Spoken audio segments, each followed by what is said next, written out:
रूपाय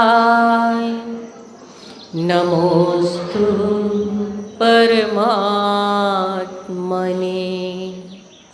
अहिंसा परमो धर्म के महावीर भगवान के संत शिरोमणि आचार्य गुरुवर श्री विद्यासागर जी महाराज के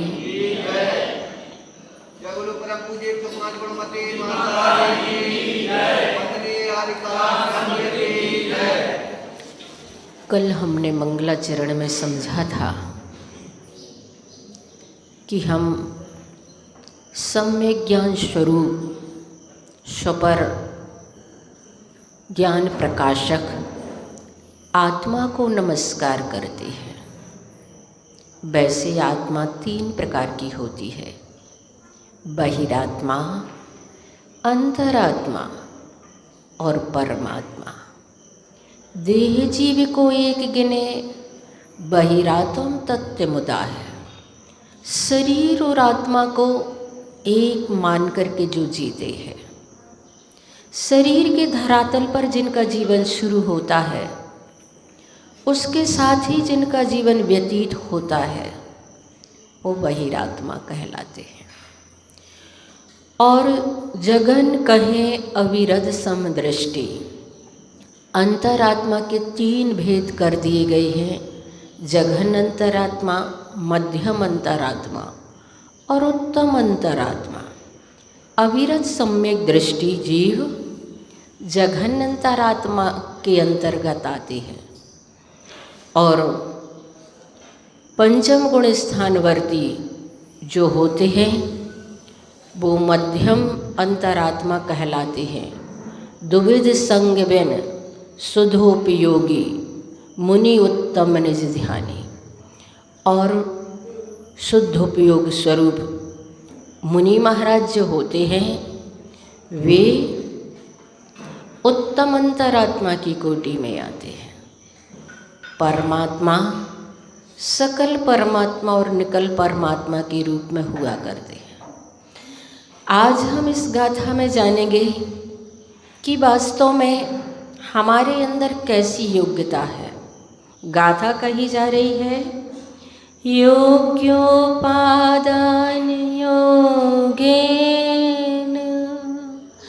दृशदा स्वर्णता मता द्रव्यादि स्वादि संपत्ता वात्मनो व्यात्मता मता। बहुत मार्के की बात आचार्य पूज्यपाद स्वामी इस कारिका में कहना चाह रहे हैं। योग्योपादान योगेन। आज मैं सामयिक में इस गाथा का चिंतन कर रही थी, मुझे लगा कि योगेन शब्द यहाँ पर डाला गया है। योग उपादान के योग से दृशदाह स्वर्ण पाषाण स्वर्णता मता स्वर्ण रूप हो जाया करता है। अंधपाषाण जो होता है उसमें स्वर्ण छुपा हुआ होता है। स्वर्णकार उसे अग्नि पर गरम करके उसमें से स्वर्ण को निर्मित कर लेते हैं। हमारे अंदर भी योग्योपादान योगेन, बहुत मार्के की ये बात कही गई है, योग उपादान के योग से। क्योंकि प्रत्येक जीव के अंदर परमात्मा बनने की शक्ति तो है, लेकिन अभिव्यक्ति नहीं हो पाती। कारण क्या है? वो अभव्य स्वरूप हुआ करते हैं और अभव्य आत्मा के शक्ति की अभिव्यक्ति नहीं हो पाती। जिसके अंदर परमात्मा बनने की शक्ति होती है वही योग उपादान माना जाता है। क्योंकि रोटी बनने की शक्ति सिर्फ आटे में होती है, रेत में नहीं होती, बालू में नहीं होती, धूल से आप रोटी नहीं बना सकते। तो योग्य उपादान की योग्यता की जरूरत है। भावना भाई, हे परमात्मा, हमारे अंदर ऐसी योग्यता हो, हमारा उपादान ऐसा सशक्त हो कि वह जीवात्मा परमात्मा रूप परिणत हो सके। शक्ति तो है पर उसकी अभिव्यक्ति आज तक नहीं हुई। इसलिए यहाँ पर कहा जा रहा है योग्योपादान योगेने दृशदा स्वर्णता मता। मैं सोच रही थी शक्ति तो अभव्य के अंदर भी होती है, तो योग्योपादान योगेन शब्द क्यों डाला? फिर चिंतन आया कि अभव्य के शक्ति तो होती है पर उसके योग ऐसा नहीं होता है कि उसका उपादान परमात्मा रूप परिणत हो सके। द्रव्यादि स्वादि संपत्ता, सुद्रव्य, सुक्षेत्र, सुकाल और सुभाव, इनके योग होने पर वह आत्मा परमात्मा रूप परिणत हो जाती है। सुद्रव्य यानी कि हम भव्य अवस्था को अगर धारण किए हुए हैं, हमारे अंदर भगवत बनने की सामर्थ्य तभी होती है जो भव्य होता है, भद्र होता है, वही भगवत स्वरूप प्राप्त कर सकता है। तो ऐसा हमारा योग्य सुद्रव्य हो। क्षेत्र यानी कि हम अभी भरत क्षेत्र में हैं, हमारे लिए सुक्षेत्र नहीं है। अभी हम यहाँ से मोक्ष नहीं जा सकते। अगर वर्तमान में मोक्ष कोई जाता है अभी, तो विदेह क्षेत्र से ही मोक्ष जा सकती है। तो हमारे लिए सुक्षेत्र का अभाव है, सुकाल का भी अभाव है।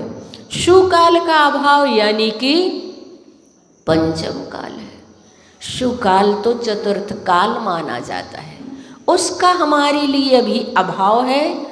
और शुभाव, अभी यहाँ पर इतनी भावों की विशुद्धि नहीं बढ़ पाती है कि हम मोक्ष प्राप्त करने जैसे भाव प्राप्त कर लें। आचार्य श्री ने तो एक बार इतना तक कहा था कि 6वां 7वां गुण स्थान तक ही हमारा पुरुषार्थ वर्तमान में बढ़ पा रहा है।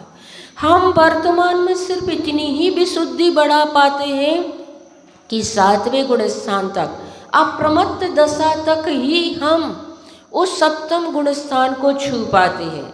आचार्य श्री कहने लगे, अगर पंचम काल में शायक सम्यक दर्शन प्राप्त होता तो मैं उसे भी प्राप्त कर लेता, लेकिन क्या करें, काल का ऐसा प्रभाव है कि हम वैसी विशुद्धि बढ़ा ही नहीं पाएंगे, वैसा हम पुरुषार्थ कर ही नहीं पाएंगे।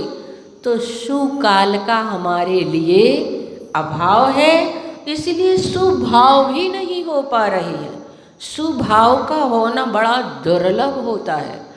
बंधुओं, वास्तव में इसलिए हम समझें कि हम संसार में जो जी रहे हैं, झूठे जग के सपने सारे, झूठी मन की सब आशाएं, तन यौवन जीवन अस्थिर है, क्षण भंगुर पल में मुरझाए। झूठे जग के सपने सारे, क्या लगता है कभी हमें कि हम सपने जो देख रहे हैं खुली आंख के, वो झूठे हैं? सपने हम देखते हैं, पर कभी आपने विचार किया कि सपने आते क्यों हैं? मानस शास्त्रियों ने बताया कि हमारे अवचेतन मन में जो वासनाएं दबी हुई होती है, रात में सुप्त अवस्था में वो वासनाएं प्रकट होती हैं। जिन इच्छाओं को हम दिन में पूरा नहीं कर पाते हैं, वो इच्छाएं स्वप्न अवस्था में प्रकट होती है, जागृत होती है। जैसे कि आप दुकान में बैठे हैं, चौराहे पर खड़े हुए हैं, कोई एक मनमोहक वस्तु आपको दिखी उस वस्तु को देखकर आपका मन उस पर ठहर गया।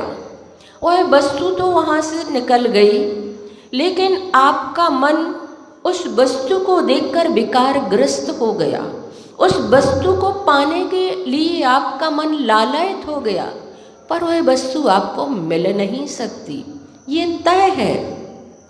तो जब आप रात में सोते हैं तब रात में वह आपको वस्तु स्वप्न में मिलती है, इसलिए स्वप्न में आप उस वस्तु का उपभोग करते हैं। सच बताना, जिस दिन आपका उपवास होता है उस दिन आपको कैसे स्वप्न आते हैं? अगर मन में भूख की इच्छा है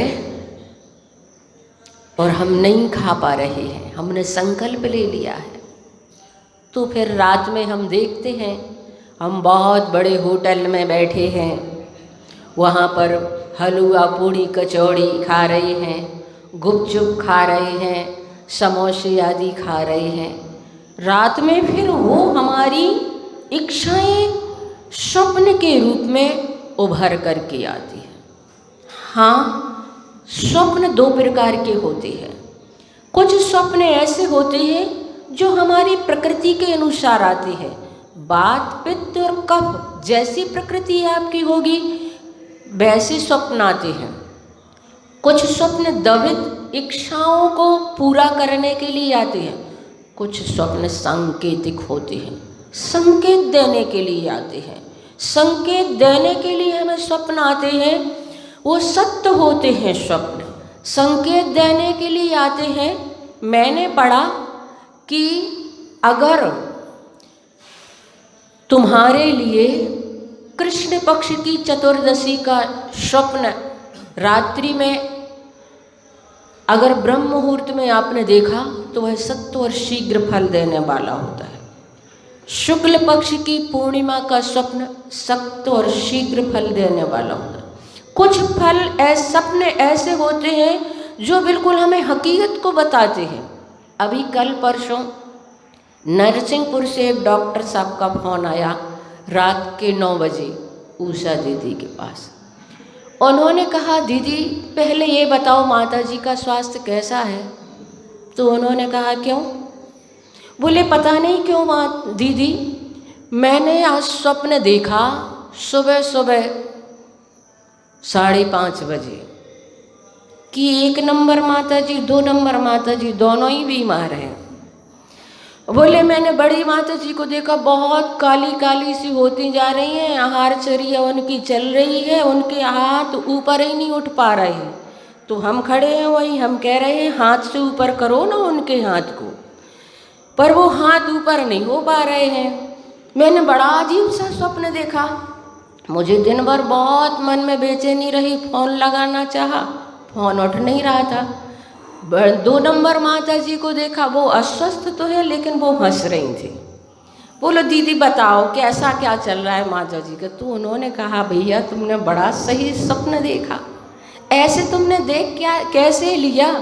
बोले कि हमें कुछ मालूम नहीं, मैंने बस स्वप्न में देखा कि दोनों ही माता जी बीमार हैं।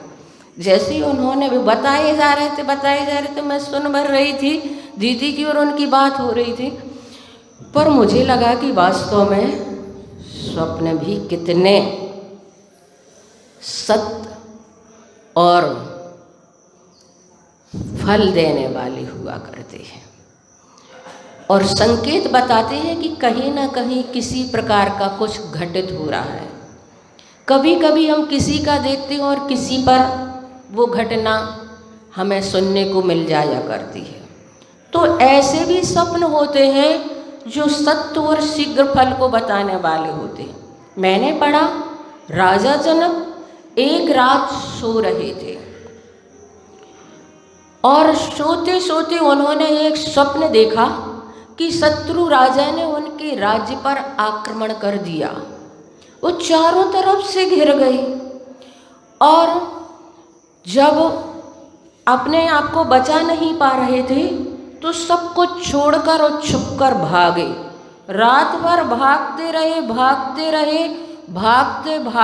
दिन होते होते उन्होंने अपने राज्य की सीमा छोड़ दी, राज्य की सीमा से बाहर निकल गए। और जहाँ पहुँचे वह नगर, वहाँ के लोग उन्हें कोई नहीं पहचानता था। वो पसीना पसीना हो गए थे, लथपथ हो गए थे, उनकी ड्रेस धूल धूसरित हो गई थी और अब तो उन्हें भूख भी जम करके लग गई थी।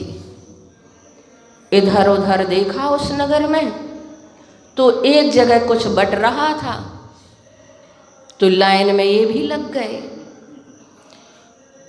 उन्होंने सोचा अपन को भी कुछ मिल जाएगा, लेकिन बटते बटते खिचड़ी बट रही थी नगर के अनाथ गरीब लोगों के लिए। उनका नंबर आते आते तो खिचड़ी भी समाप्त हो गई।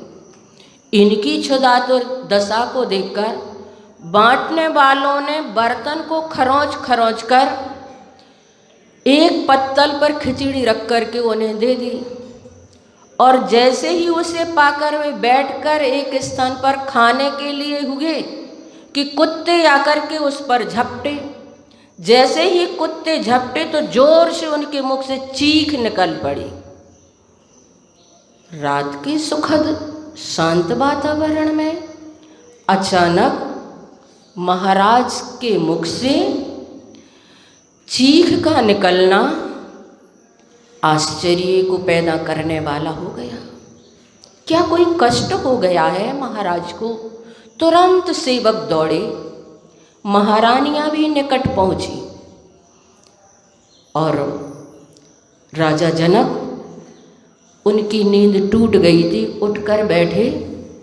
चारों तरफ उन्होंने देखा और देख करके फिर परिस्थिति को उन्होंने समझा और बोले कुछ नहीं, बस यूं ही, और फिर से विश्राम करने लगे।